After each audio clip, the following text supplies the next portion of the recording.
The first memory of a loved one's dementia is often a simple one: a forgotten name, a repeated question, a moment of confusion. But for our guest today, her journey began with her grandmother's undiagnosed dementia, a struggle that was both personal and, as she later realized, a reflection of a global challenge. What happens when a diagnosis is too late? What happens when a family is left to figure it all out on their own? Today, we're diving deep into dementia care, from the lack of early diagnosis to the missing support for caregivers. We'll explore why a diagnosis isn't just about a name for an illness, but a roadmap to a better quality of care.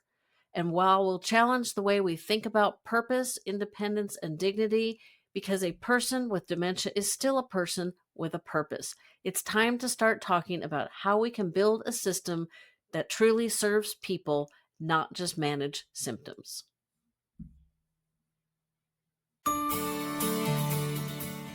Welcome to Fading Memories, your source for all things dementia caregiving. I'm your host, Jen Fink, and I have had 3 generations of loved ones with dementia, and I'm here to share the knowledge I've gained with you. Welcome back, Fading Memories listeners. I appreciate your ears every time you tune in. Today, I have a fantastic guest that's going to talk a little bit about global dementia care. Pat Hobson is a trailblazer in health and social care, specializing in complex cases that leave others stuck. As an independent nurse consultant and the leader of PMH Consultancy, she brings decades of experience to organizations from hospitals to tech companies that are navigating high-stakes challenges without a manual. Pat helps teams step back, ask better questions, and build systems that truly serve people at the center. She's a hands-on expert in areas like dementia, safeguarding, and crisis intervention, guiding leaders through complex repatriations and patient safety failures. She also advises on thoughtful innovation, ensuring new technologies like AI are implemented with care, not just with speed, particularly for vulnerable individuals. Her dedication is deeply personal, stemming from her grandmother's experience with dementia. Now, Pat is a sought-after podcast guest, sharing honest stories, practical insights on how to bridge gaps and improve care across health and social care landscapes. So thanks for joining me, Pat. Why don't you give us a little background, maybe starting with your experiences with your grandmother? Thank you. Thank you very much. So I'm Pat Hobson. And I work as a nurse, and I'm an independent nurse consultant. And so I work primarily in with older people. So I specialised in dementia and have been within dementia care for over 30 years, 30 years actually. So I also work within safeguarding and management of really complex cases. So I've got a really broad sort of experience within health and nursing. So my background really dates back to when I was a child in the 70s. I pretty much had a very keen interest then, purely because my grandmother, bless her, had dementia. Well, we think she did have dementia. She was never diagnosed, which was not unusual in those days. But it's not until I started my nurse training in the early 90s, that's when I realized, actually, gosh, she did have dementia. So she came to live with us. And I do recall some very harrowing experiences as a family, really, particularly my mother trying to look after her. And when I look back now, I really do realize how much my mother went through from a caregiver perspective, and the lack of support that she obviously didn't have. And she pretty much was just forced to just learn as she went along. And of course, I was quite young then, and I didn't really understand. And from a young person's perspective, I just thought that grandmother would be fine, because she had vascular type dementia, where sometimes the person can actually appear to be quite well and lucid and actually, engage with you without any evidence that they've got any sort of signs of dementia. And that's what my grandmother used to do. And then of course she would go back into the confusion, the distress, and the, which really, when I look back now, it was quite distressing as a child, but also for my mother as well, as a caregiver. So that's pretty much where my interest in dementia sort of started. And I've obviously have gone on to do a lot more about it and have worked in different care settings. And I'm actually an author as well in dementia care. So I've got a book due to be published at any point, which is the fourth edition, and it's all around supporting people with dementia, really. What's the name of the book? It's called Enabling People with Dementia, Understanding and Implementing Person-Centered Care. So it's sort of, anybody can sort of read it, but there is a chapter in there actually that I have introduced, which is all around caregivers and their loved ones, and how it all focuses on the sort of the way forward, which is really about looking at enabling people with dementia. So rather than just focusing on what people with dementia cannot do, it is really about enhancing what they can actually do and finding ways to enable them to remain in their own homes as long as possible without them going into into a care home facility or a care home establishment. So it's really focusing on helping people with dementia to maintain as much of their abilities and skills, and not being too focused on what they can't do, but maximizing what they can actually do, really. And that's the key focus around that. Keeping people with dementia as independent as possible is really important from what I've learned, because it makes the caregiving easier in the long run. But I'm going to ask a quick question. So you said your grandmother was never formally diagnosed. I still Yeah, feel like that's a problem here in the States and where you're at in the UK. yeah, Is yeah. is that your perspective as well? Absolutely, absolutely. And in fact, it's one of the biggest concerns and issues that I have found in all the work that I do, is that people with dementia are not diagnosed sooner enough, and they're missed. And most, because obviously I do safeguarding as well, and most of the time when I get involved in some safeguarding concerns, it's normally when there is a crisis, when the person with dementia and their loved ones are at the end of their tether, and they don't have any support, they don't know where to go, and then something happens that then triggers a safeguarding sort of concern, which then means that people then intervene then, which is often too late, because what we want to see is this very clear defined pathway where people with dementia are diagnosed very early, and then we can then support and provide support throughout their sort of journey with living well with dementia is what we want to focus on. But to enable us to do that, you've got to diagnose early. So it's not just the UK. It's pretty much as part of the work I did for my book. I actually did an international study where I looked at the way dementia was viewed across the world. And actually, it's a common theme when you look at the work from the United Nations and the World Health Organization, when they look at how dementia is viewed around the world. Early diagnosis is a key focus, and misdiagnosis and people not being diagnosed early, or in many cases, actually, people not being diagnosed at all.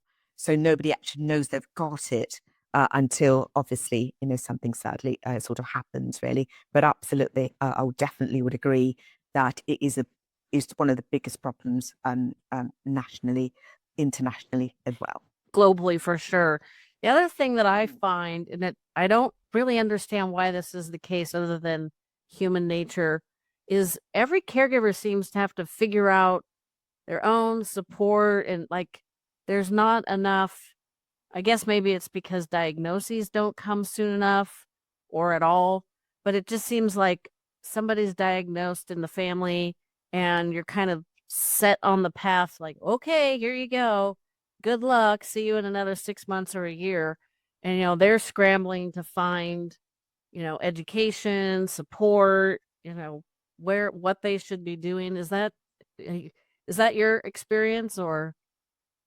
Absolutely. Again, it is. And I think one of the things I try to bring out in my book is exactly that, is that I look at every person with dementia as being a very unique individual, and that they're all, I refer to them going on, I think all of us are on a life journey, regardless of where we are, all of us are. And we find different ways of going through that life journey. And when we encounter, whether it's a disorder of an illness, that obviously has an impact on us. We have to be supported in one way or another to be able to cope with that. And if we were to diagnose people with dementia very early, we would be in a position, and I always often refer to this, is that professionals like us are really almost what we call passengers on this person with dementia and their loved ones' journey on this bus, and we hop on and off during their life journey, but they're always remain in control. The person with dementia is the driver. Their loved one is the conductor or the helper that works with them. And we as professionals have to be able, at every single bus stop that person stops, is a landmark in their life journey. And they should always be someone at that bus stop to be able to hop on and support them, engage with them. And then they may hop off on the next bus stop. Someone else will hop on. It has to be that smooth pathway. And so partly what one of the things I've done is obviously try and develop a pathway exactly what I'm describing, which is all about a seamless process where people with dementia and their caregivers should not have to go looking for support. True. It should come to them automatically. And it's because the pathways are not defined enough and the support is not clear enough, and the pathways aren't or people with dementia and their caregivers are not given the information timely, is always at a time of crisis. And that is one of the things that we are doing in the work that I've been doing over a long period of time, which has been as a result of working in environments which clearly identify what a utopia service looks like. Whether it's looking after helping someone in their own home with their own caregiver or in a care home establishment, it is a very defined pathway where people with dementia, the help comes to them. We're finally we're finally making strides over here. So our Medicare system, if you're in the right Medicare plan, so Medicare, you probably know, but that's for people 65 and older. If you're in the right plan, which I've talked about on previous episodes, you can get, they've created a thing called Guide, which I forget what it stands for, but it's whole person care, including the caregiver, including money for respite care. I mean, it sounds like something we've needed for the last 50 years. So we're making strides, but I didn't know about it until a company that specializes in that particular kind of care came to me, and I was like, hold the phone. I am in this every day. I'm in this niche. I'm in this bubble, and I didn't know about it. So we're not telling enough people about it. So that's one of my goals. So we're getting there, but still. Absolutely. Yes. Oh, Absolutely. And I think a lot of countries, I mean, I know in the UK, there is a lot of information out there and there's a lot of support out there, and particularly a lot of what we call high income countries. They have invested a lot in dementia, but we're still not doing enough to get to reach people that may perhaps are in areas that they may not be, they're not able to access this information easily and timely. You've got what we call a lot of communities that may not be able to tap into this support, and we've got to be able to tackle what we call health inequalities where we're not are targeting the right people for whatever reason it is. And I think that's where the issue is. It's fragmented, so it's there, but it's fragmented and it's not getting to the right people at the right time, on the right pathway, and with the right support. And that is what we need to be able to advocate and make sure we actually do in supporting people living with dementia and their caregivers. Do you have a suggestion on how people can advocate for that more, especially for people like myself who are no longer caregiving for like my mom? It's some people, they're done with caregiving and it's like, I'm done, I'm going to go down this other path. But a lot of us, it changes you enough that you don't you don't leave the caregiving group. You just have a different role.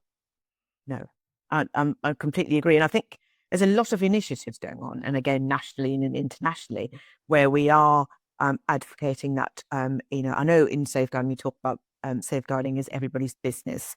Dementia is everyone's business as well.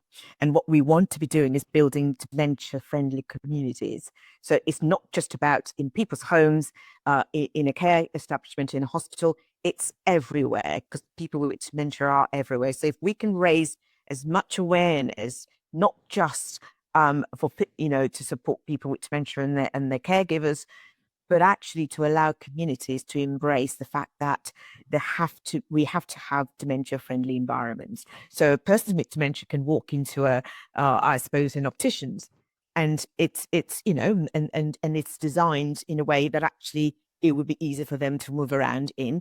A person with dementia can walk into a public toilet.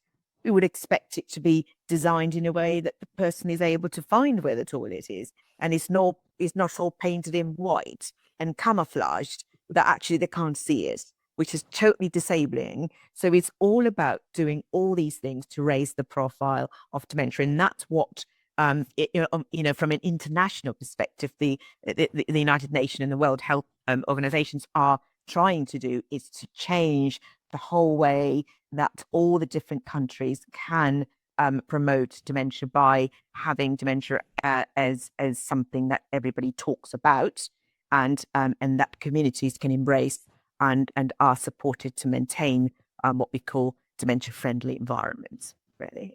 So How do they propose doing that, having more conversations and getting communities willing to invest in the infrastructure changes? Like you said, I remember I took my mom to the dentist, and she had been their patient for a long time, so they'd kind of moved through her disease progression with her. Mm-hmm.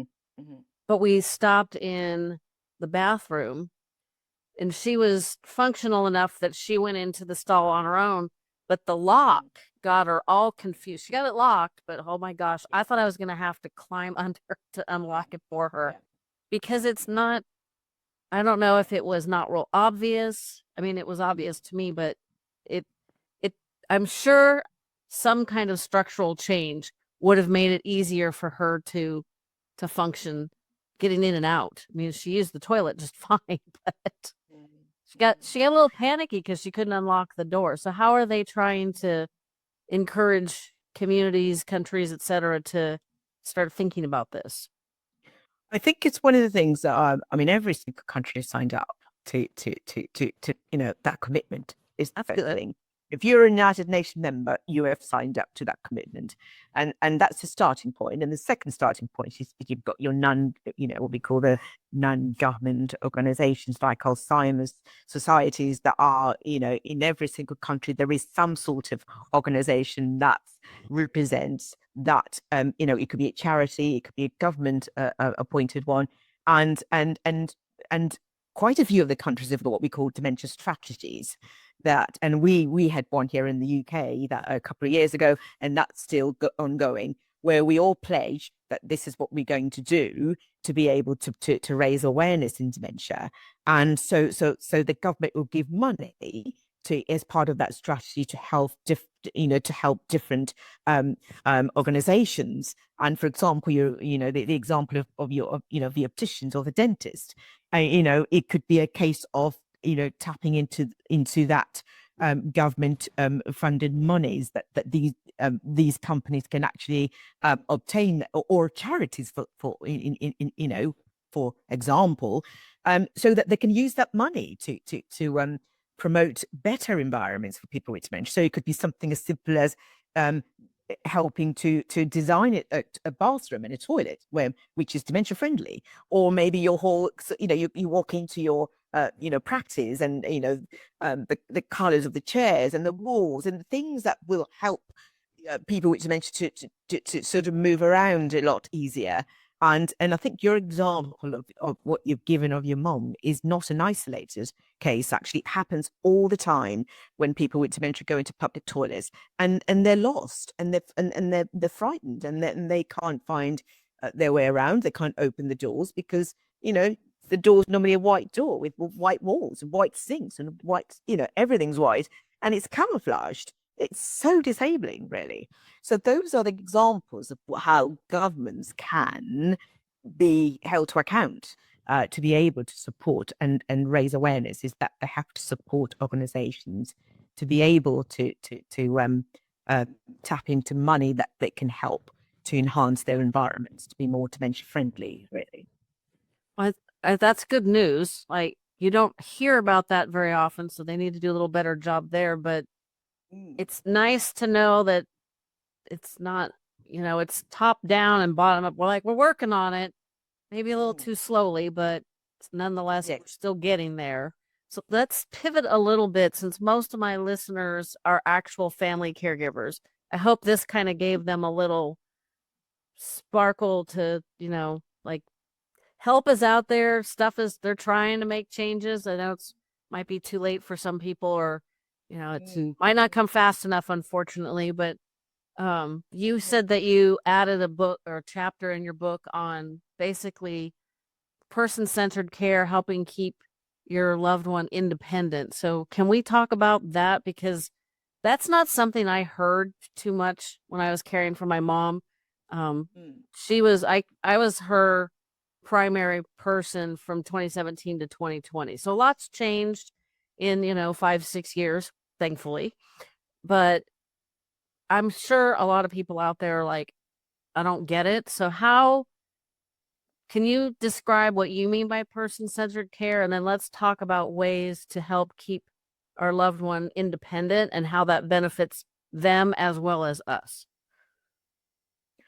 I think there's a combination of things. I mean, I talk about when I talk about person-centered care, or I think, or person-centered or person-led care is another extension of that, which is really all about that. The care is led by the person, not the professionals, to some extent, not even the caregiver. The person with dementia will guide you. So it's all around what that individual is able to actually achieve. And one of the things that we're always trying to get across is, particularly when you've got a caregiver and they're looking after their loved one on their own at home, nobody actually tells them the changes that are going to happen to that to their loved one. And that and I'm going to give you a very sort of basic example. And one caregiver, I remember them saying, they couldn't understand why every time they came into a room every so many days, their father was trying to rip the things off, the doors of the cupboards, and trying to get all the taps, and sometimes he would actually succeed in doing that. Mm. And and and and when we looked at that sort of example as to why he was doing that, and people were saying that, geez, that was what we call a behavior that's a challenge. Oh, we need to do something to stop that behavior. And the more they tried to stop, the worse he Oh got. dear. And what we had to try and do to work with the caregiver and the care workers that worked with him, was that actually this man had worked as a carpenter and a plumber all his life. And actually, what he was doing was not a behavior that's a challenge. He wasn't being, presenting with something that you had to give him medication for and control him. No, he was just living his life as you and I are doing right now. But what we had to do was to help the caregiver and the carers to work with the person rather than try and stop the behavior, but work with them. And I think that's often one of the challenges that caregivers face, is that they're presented with all these behaviors which nobody tells them what that behaviors mean, because there's no behavior that a person with dementia displays that's not got a reason for it. It's understanding that and then providing the support to help caregivers be more sort of have that the awareness as to why the person is doing that. And that's what we call person-centered or person-led, is that we have to go back to what was the person's, who was this person before? What did they do? And how does what they're doing, they did before, impact on what they're doing now? And try to work in a way that would enable us to limit the impact of the dementia on the person by enabling them to live a life that's pretty much like what you and I are living, but actually slightly more adapted, really, to support. And the other thing as well is the environment that you look after someone with dementia. Most people's homes are not equipped to look after someone with dementia, particularly if the dementia kind of progresses. So it goes back to our environments. You go into an ordinary home toilet in someone's home. It's designed in a way that would have been to that person's preference. So it might be that it's got wallpaper everywhere, or it's got tiles, and it's got so the person with dementia, as the dementia progresses, would struggle to find their way around in that environment. So it's helping caregivers to adapt their environment, so it enables the person rather than disable them. And it also reduces those anxieties and behaviors that you may find that are a challenge. And it's all about educating them to do that, really. And that's what we try to focus on, really, to support. Well, before we get into how you solved that problem, because that sounds problematic, because if he's taking apart the taps, the faucets, probably caused a mess, and it was probably a little expensive. But I have a similar story that I have actually not told on this show that I'm aware of. I was volunteering at a care home, and this one gentleman would get up from breakfast and go into the hall and just stare at the wall. And they did everything they could to engage with him, get him to participate in activities, do something other than stare at the wall, because staring at the wall just it looked bad. And they, the staff was, they didn't want the poor man to stare at the wall. I mean, I don't want my dog doing that, much less my mom or my grandfather. And they did everything, and just they might be able to distract him for a few minutes, and then he'd be back running his hand on the wall, staring at the walls. And it was just a random conversation with a new staff caregiver with the family that they found out that he was an architect. And so she would just say, I don't remember what his name was, well, like, "Hey, Harry, how's this construction of this wall looking?" And he wasn't very verbal anymore, and so he would respond, but it wasn't necessarily understandable. And they just got to the point where after breakfast they would hand him a lunch pail with his lunch in it, pretty much just treated it like he was going to work, and he'd go deal with them. And he was happy as a lark. And once they understood what he was doing, then they didn't respond with his, quote, staring at the wall in a negative way. So it was just, it was a blessing that it was just like this random comment made this caregiver, it clicked in her head, wait a second, he's performing his job. So how did you help the family prevent their loved one from dismantling the kitchen and creating a flood and that's It's interesting what you're talking about with this gentleman, because obviously that's not uncommon where you get those specific behaviors. It's much easier when you're in a care facility like that to mitigate that, because you've got more people there and you've got more support there.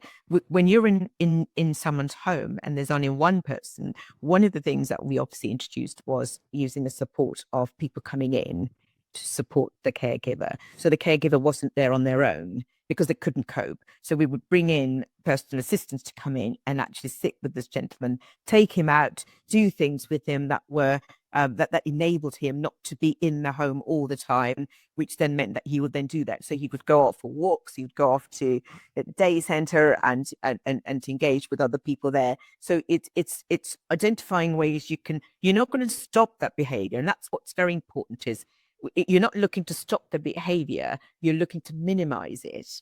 So what you're looking for is that rather than the person maybe trying to rip the door off, all the doors off, and if you just perhaps try to do maybe one, but the rest of the time he's engaged in something else that isn't that, then what you're doing is reducing the intensity of it.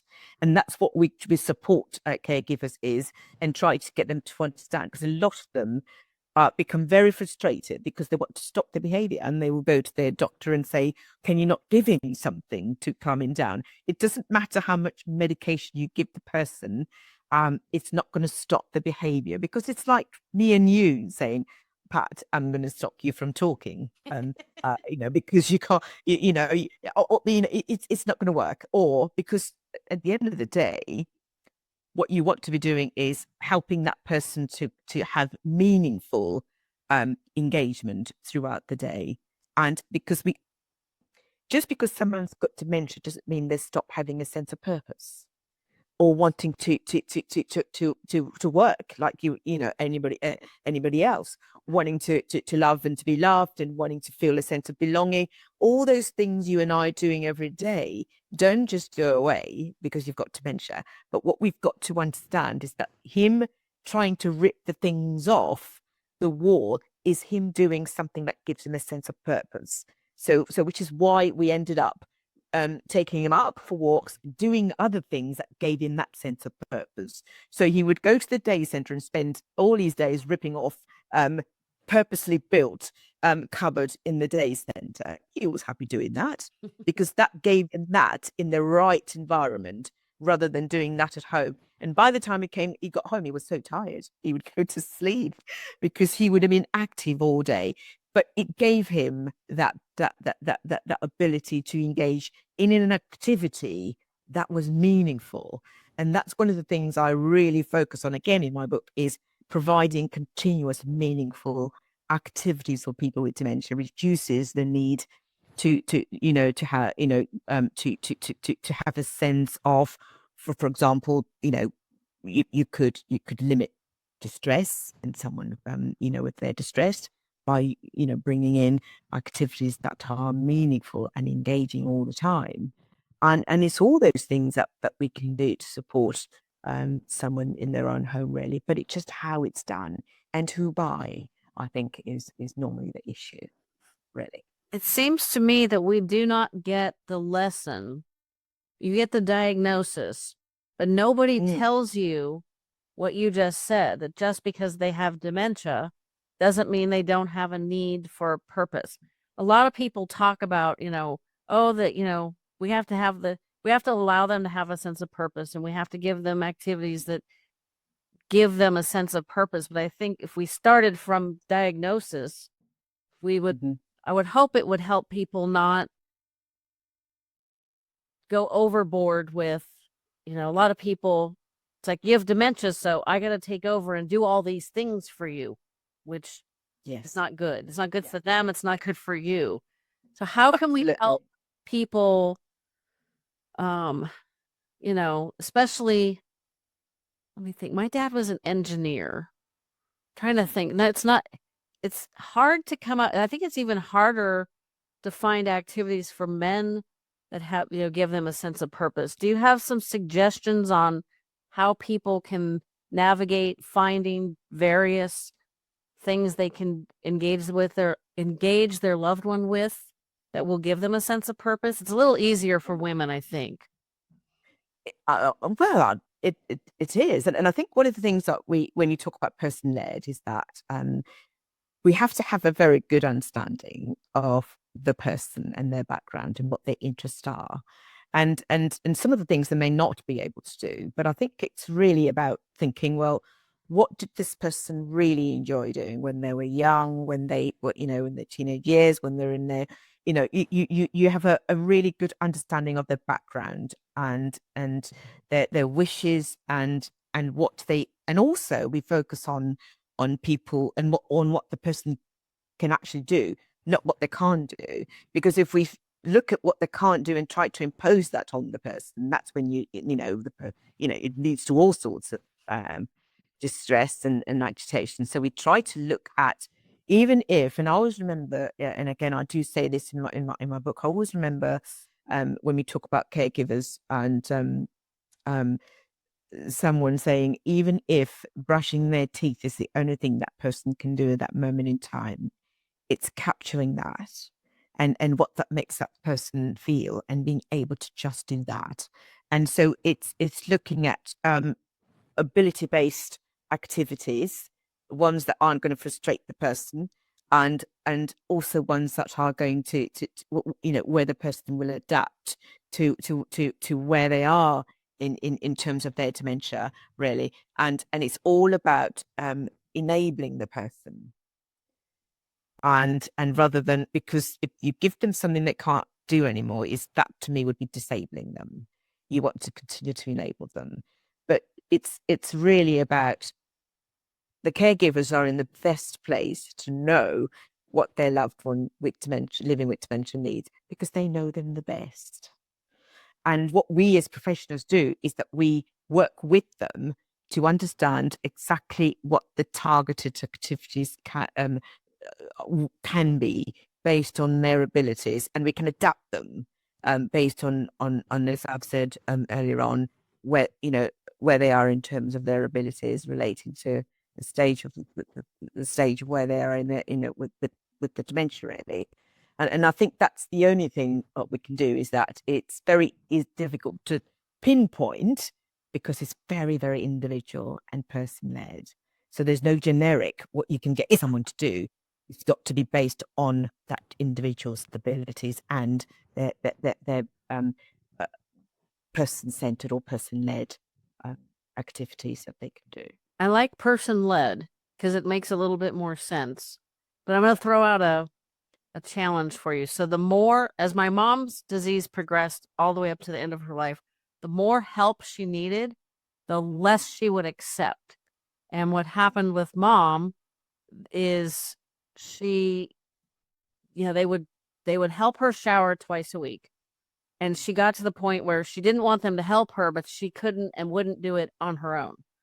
So Mm. that lack of education and lack of time, enough time to make it a nicer scenario. Showering wasn't necessarily it wasn't a relaxing time for any of them.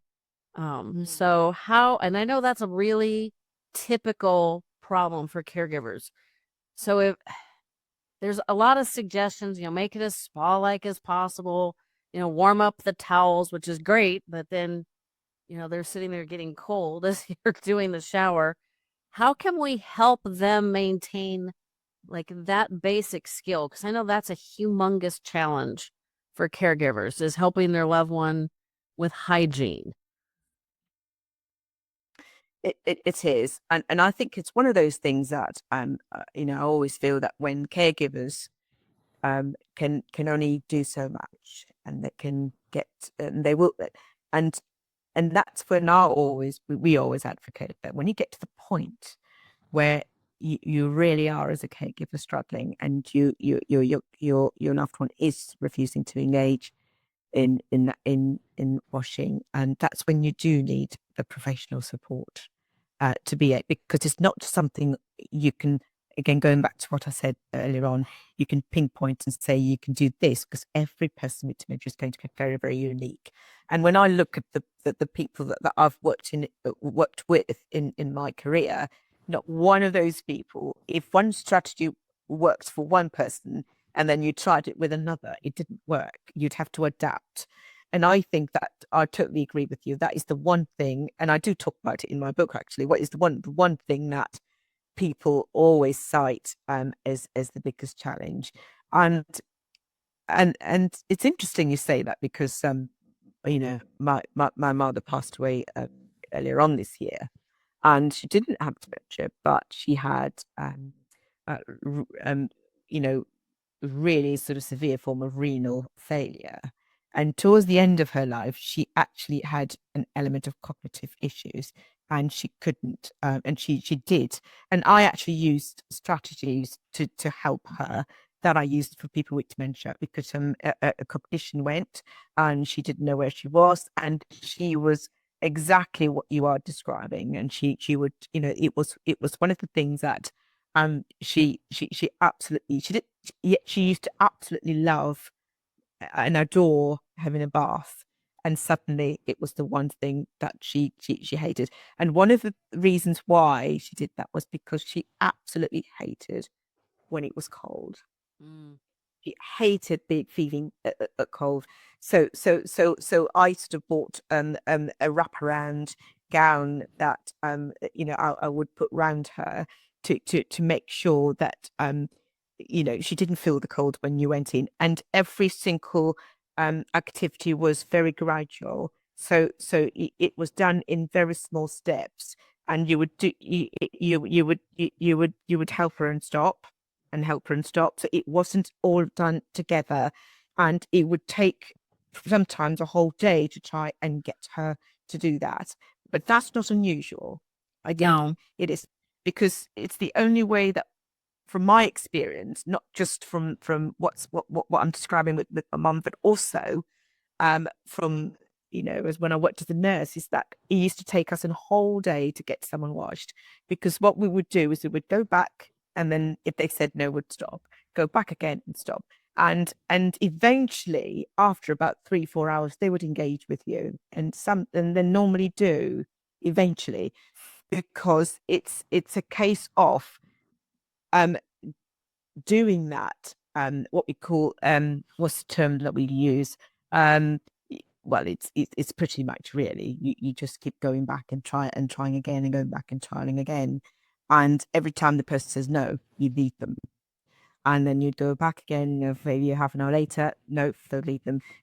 And then carry on doing that. And I can honestly say, from my experience, that is the only way the only strategy that we would use. Eventually the person will say no. But if the person doesn't say no, and obviously their dignity is compromised, then that's when we have to start to think, I think we need to involve professionals to come in and help us to put a very detailed structured plan in place, or help from other people that they, who can come in and give the caregiver a break, and actually get professional carers coming in and doing that part of the care. And that's what I would advocate, really, is, if it becomes such an issue that the person's health and well-being is compromised, then we need to bring professional help in to support, and the caregiver can't do that on their own, really. Right. That makes sense. And just the thought of taking all day to get them bathed. Oh my gosh, that Yeah, that frustrates me just thinking about it. So it I would is. advocate that uh, there are products that you can get that are like they're kind of like fancy baby wipes that have soap in them, but you don't have to rinse. So you can give them a sponge bath essentially and not fight over the shower or the bathtub. I, Absolutely. And one of the things that we, again, we use, is that we use, shampoo that you don't have to have water in. We used to use that. And the use of wipes is absolutely an option you can use, because not everyone, I suppose, people don't always have to have a bath or a shower unless there is a need to do that. And I think you've got to be realistic when, if the person's been, has had an accident, for example, then that might be slightly different. But if it's all about minimizing the impact of the intervention as much as possible, and only intervening when it's absolutely necessary to do so. Really. And if you are going to intervene in a way that you think, oh my goodness me, I just don't have an option, I'm just going to have to do this, I know they're going to be distressed but I'm just going to need to do it. It's minimizing the intervention. So, have a rule that actually you'll only do it and minimize it to say a minute, 2 minutes, as long as the person is supported in a way that actually isn't going to leave them, in an undignified way. It's important. And again, going back to what I said, seeking help really, and not suffering in silence is not something that we advocate that caregivers do, because there is support out there. If depending on where you are in the world, of course, because every country is going to be very different. And most countries, really, the caregiving responsibility is done by family, and they don't have access to help. So they just have to get on with it and do it. Whereas other countries like the UK and perhaps Canada and Australia and the US, there are provisions to get professional help. Certainly in the UK, you can get professional help to support your loved one if you are no longer able to do so safely, is the word we use, really, so that we are protecting both the caregivers and the person with dementia as well. Yeah, we have a pretty big shortage on professional help. So that makes it even more important to help them maintain their independence so that we don't have to do as much for a longer period of time. I hope that makes sense. Absolutely. Absolutely. And that is the message that we are now promoting, is we want to enable the person living with dementia to maintain those skills as much as possible, and by enabling them and helping them to regain to some extent some of what they can do, and maintaining that for as long as possible, really, and only bringing in help when actually you feel you need it. But it's important that as a caregiver, you also need to look after yourself, and your health and well-being is equally as important as well. I also advocate for having your friends, family, neighbors kind of all Yes. uh, Yeah. like volunteer with a task that they feel like they can best handle. Is if your loved one is used to people being around and doing things, not necessarily doing things to them or for them, but it could just be coming and visiting or driving them someplace. Once they get used to that, you're not introducing it later when it's very foreign and they're like, I don't want this person in my house. Like, why is she here? Oh, and now you've caused another problem. So, do you have a last tip on how maybe for people that are in the middle stages, how we can kind of get back to giving them that independence so that we can regain some of our own independence as caregivers? I think it's always important to. I think that at the moment there is the word that's being used around is a terminology called reablement, which is pretty much then that is and that's a national, United Nations talk that's it's been advocated all around the world. But I think that needs professional support to be able to actually have a very detailed person-centered program together that will help the caregivers and the person living with dementia to have a very focused approach to maintaining the skills and regaining a certain element of their abilities, but it's got to be done with the professionals in a very structured way, and that it is something that's been advocated as a way forward to try and focus on helping people with dementia and the caregivers, and that's an international sort of initiative. And if someone is interested in doing that, then it is it is worth having those discussions with the professionals to be able to tap into that if it's available. But I think if that's not available, then I think it is a case of whatever the person with dementia can do. It doesn't matter how little it is still significant. And it's about maintaining that for as long as possible if you're able to do that, really. Well, that sounds like an awesome place to stop. Can you tell the audience your name of your book again, please? And it will also be linked in the show notes. Yes, it's enabling people with dementia to understanding and implementing person-centered care. Wonderful edition that has the chapter on caregivers and supporting them to maintain the person's abilities for as long as possible. That makes sense. Well, I appreciate this. Pat's beaming in from the UK and I'm in California, so that is an 8-hour time difference. So I appreciate it is. It is. coming to me from, it must be after dinner over there. It is. It is. Absolutely. It is. And I'm about to go have lunch. Oh, gosh. Thank you so much, Jennifer. It really has been a pleasure to speak on your show. So thank you. Thank you for joining me.